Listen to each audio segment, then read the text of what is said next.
అందరికీ తెలిసిందే కదా, కవితక్క టీఆర్ఎస్ అని పార్టీ పేరు పెట్టి సంచలనం సృష్టించింది.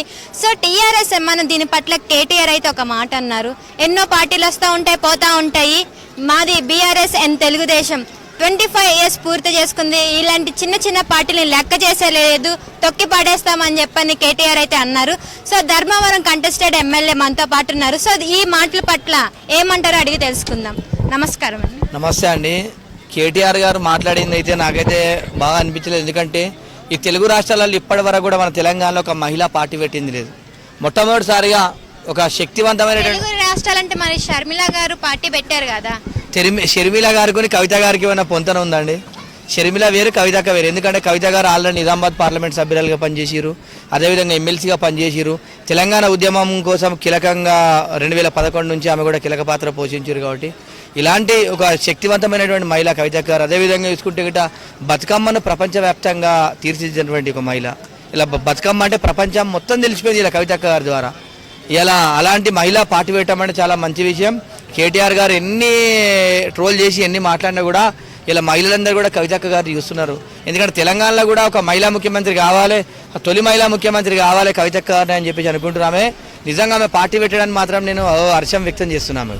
సో టీఆర్ఎస్ అని పెట్టంగానే పార్టీ పేరు అసలు ఏమనుకున్నారు? అసలు ఈ పేరు పెడతదని ఎక్స్పెక్ట్ చేశారా? అంటే నేను ఏమనుకున్నా అంటే ముఖ్యంగా జాగృతి ఉంది కదా, మరి జాగృతి అందరికి తెలిసిన పేరే కదా, అందరి నోళ్ళల్లో ఉంది కదా, మరి ఇదే పార్టీ పేరు పెడతాను అనుకున్నా కానీ కాకపోతే ఆమె తెలంగాణ రాష్ట్ర సేన అని చెప్పేసి పార్టీ పేరు మాత్రం ఒక సూపర్గా పెట్టిందండి. ఆమె పార్టీ పేరు చూసినాక తర్వాత తెలంగాణలో ఉన్నటువంటి రాజకీయ నాయకులు మాత్రం వణుకు పుట్టింది అన్ని పార్టీలకు కూడా. ఎందుకంటే ఆ పార్టీ పేరు తెలంగాణ రాష్ట్ర సేన అంటే సేనాధిపతి లాగా మంచి పేరు తీసుకుంది కాబట్టి చాలా బాగుంది. ఎంతైనా కూడా కవితక్క గారు మాత్రం పార్టీ పెట్టడం చాలా మంచి విషయము.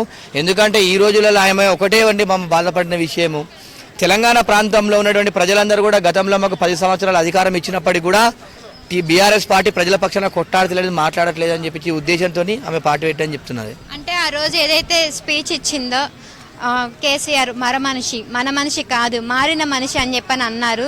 సో తండ్రిని సార్ అనడం వల్ల మీకేమైనా అనిపించిందా? ఒక్కటి గుర్తుపెట్టుకోండి అండి, కవితక్క గారు మాట్లాడింది వాస్తవము. ఆమె గుర్తుపెట్టుకోండి, ఇలా రాజకీయ క్షేత్రంలో ఉన్నప్పుడు తండ్రి తల్లి అన్న తమ్ముడు అనేది ఏముండదండి. రాజకీయంలో వచ్చినప్పుడు ఒకటే అండి, ప్రధానంగా ప్రజలు ఒకటి, ప్రజలకు న్యాయం చేస్తున్నామా లేదా అనే ఉద్దేశం అండి. నీకు 10 సంవత్సరాల అధికారం ఇలా తెలంగాణ ప్రాంతంలో ప్రజలందరూ కూడా 10 సంవత్సరాల అధికారం ఇచ్చినప్పుడు అధికారాన్ని వినియోగించి కూడా ప్రజల కష్టం నుండి అధికారం పెంచారు. ప్రజల కష్టం ఉండి హైడ్రా ద్వారా బంకచెర్ల బాధితుల ద్వారా ఎన్నో అనేకమైన ఇబ్బందులు జరిగినప్పటికీ కూడా నీకు 10 సంవత్సరాల అధికారం ఇచ్చిన ప్రజలకు ఇలా కష్టం వచ్చా నువ్వు ఎందుకు మాట్లాడట్లేదు అని చెప్పి అడగడం తప్ప అండి కవిత గారు?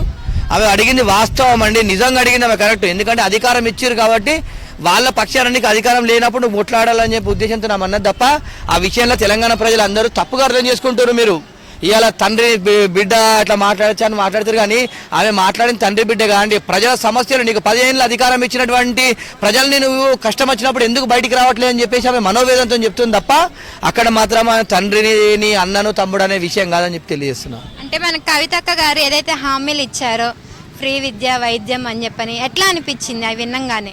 నాకైతే నాకు ఆమె మేనిఫెస్టో చాలా నచ్చిందండి.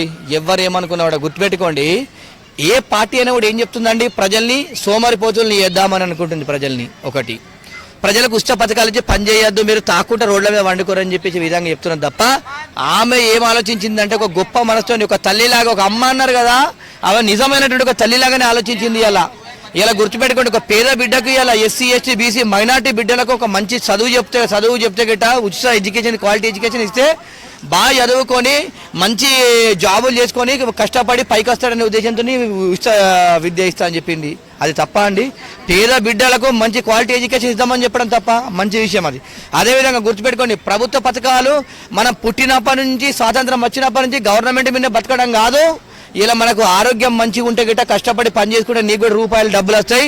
మనిషికి కావాల్సిన ఆరోగ్యంగా ఉంటేనే ఏ పరం చేయగలుగుతారన్న సంకల్పంతో ఉచిత ఎక్కడ కూడా రాష్ట్రంలో ఏ హాస్పిటల్కైనా కూడా ఒక మంచి వైద్యం ఇస్తామనడం తప్ప అండి? అది మంచి విషయం అండి. అలా ప్రజలారా గుర్తుపెట్టుకోండి, గవర్నమెంట్ ఎప్పుడు కూడా ప్రజలకు ఉచిత పథకాలు ఇవ్వద్దు, ఉచితంగా పథకాలు ఇచ్చాను సోమరిపోతులని లేదు, కష్టపడి పని చేయండి చదువుకోండి అని చెప్పే విధంగా చెప్పాలి. అదే విషయం ఇలా కవితక్క గారు చెప్పారంటే ఆమెకు నిజంగా సెల్యూట్ కొట్టాలి. ఆమె నిజమైనటువంటి ఒక రాజకీయ నాయకురాలు అని చెప్పేసి నేను అనుకుంటున్నాను. అంటే ఇప్పుడు యువత చాలా ఇబ్బంది పడుతున్నారు జాబులు లేక, యువతకు కూడా దాదాపు 1 year వరకు లోన్ ఇప్పించే బాధ్యత మాదే అని చెప్పని అన్నారు. సో దీని పట్ల మీరు ఏమంటారు?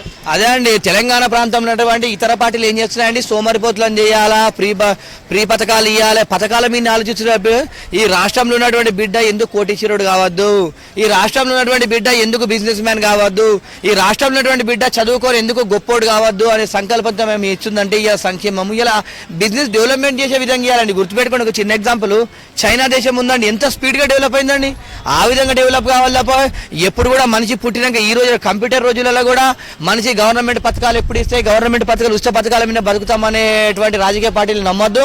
ఇలాంటి కష్టపడి పనిచేయాలి మనిషి అనే జీవితంలో. గుర్తుపెట్టుకోండి, ఒక మానవ జన్మించడం ప్రతి ఒక్కరు కష్టపడి పైకి రావాలని సంకల్పం ఉండాలి తప్ప ఉచిత పథకాలు ఇచ్చి ఉచిత పథకాలకు బానిస అయిపోయి ఓట్లేస్తే అనుకుంటే అది కరెక్ట్ కాదు. కవిత గారు మాత్రం చెప్పింది నిజం. యువత కోసం స్ఫూర్తి. యువత కూడా ఎప్పుడు కూడా ఒక కోటీశ్వరుడు కావాలి. తెలంగాణ రాష్ట్రం వచ్చిన తర్వాత ఇప్పటికి కూడా ఎవరు కూడా మారలేదు. ఇప్పుడు నాకు అధికారం ఇస్తే మారుస్తాను ఒక మంచి విషయాలు చెప్తుందండి ఆమె. సో నెక్స్ట్ సీఎం, తొలి మహిళా సీఎం కవితనే అంటారా? 100% అండి. తెలంగాణ తొలి మహిళా ముఖ్యమంత్రి కల్వకుంట్ల కవిత గారు 100% కాబోతున్నారు. తెలంగాణ ప్రాంతంలో మహిళలారా మీరు అందరూ కూడా ఆలోచించుర్రి. ఒక్కసారి మీరు అందరూ కూడా ఆశీర్వదించి కవితక్కను ముఖ్యమంత్రి చేయండి. ఇలా గుర్తుపెట్టుకోండి, ఇలా ప్రతి రంగంలో ఇలా డాక్టర్లు కానీ, ఇంజనీర్లు కానీ, లాయర్లు కానీ ప్రతి రంగంలో కూడా ఇలా ఆడవాళ్ళు ముందున్నారు. అన్ని రంగాలలో బిజినెస్ రంగంలో కూడా ముందున్నారు. కాబట్టి ఇతర రాజకీయ రంగం కూడా కవితకు ఒకసారి మీ ఆడవాళ్ళందరూ మహిళా శక్తి అందరూ కూడా ఉపయోగించి ఒక్కసారి ఓటేస్తే ఆమె 100% ముఖ్యమంత్రి అవుతుంది. తెలంగాణకు తెలుగు రాష్ట్రాల్లో 1956 నుంచి ఇప్పటి వరకు కూడా ఒక మహిళా ముఖ్యమంత్రి కాలే. కాబట్టి 100% కవిత గారు తెలంగాణ తొలి రాష్ట్ర ముఖ్యమంత్రి అయితే అని చెప్పి తెలియజేస్తున్నా.